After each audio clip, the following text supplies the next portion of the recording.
Hello বন্ধুরা, শামীমের রান্নাঘরে আবারও একটা ভিডিও নিয়ে তোমাদের কাছে চলে এসেছি। আমি এখন তোমাদের তৈরি করে দেখাবো সোয়াবিনের পকোড়া। সোয়াবিনের পকোড়ার জন্য সোয়াবিন, গাজর কুচি, পেঁয়াজ কুচি, আদা রসুন কুচনো, বরবটি কুচনো, বেসন নিয়ে আমি এই সবজিগুলো সব ভালো রকম ভেজে নেবো। ভেজে নেওয়ার পর তোমাদের দেখাবো। এই দেখো, আমি বরবটি ভাজতে দিয়েছি। এবার আমি দেবো গাজর, গাজরের পর আমি দেবো সোয়াবিন একসাথে দিয়ে ভালো করে আমি নেড়ে চেড়ে নেবো। ভেজে আমি দেখাবো।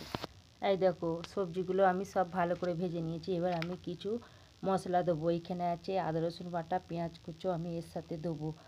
দিয়ে আর এখানে আছে লঙ্কা গুঁড়ো, হলুদ গুঁড়ো, জিরে গুঁড়ো একসাথে দিয়ে নুন আমি দিয়ে সব কিছু আমি মাখবো।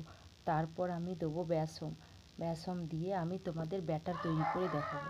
এই দেখো, আমার বেসনের ব্যাটার, পকোড়ার ব্যাটার তৈরি হয়ে গেছে। এবার আমি এদিকে তেল গরম করতে দিয়ে দিয়েছি। আগে থেকে তেলটা গরম করতে দিয়ে দিয়েছি। এবার আমি ছাড়বো, পকোড়াগুলো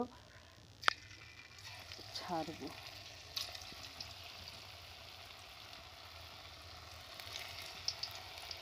এইভাবে ছোট ছোট করে আমি ছাড়বো আর ভালো করে নেড়ে চেড়ে ভেজে নেব।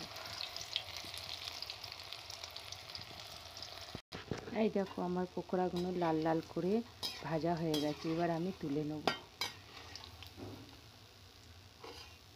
আমার পকোড়াগুলো ভাজা হয়ে গেছে, আমি সব এবার তুলে নেব।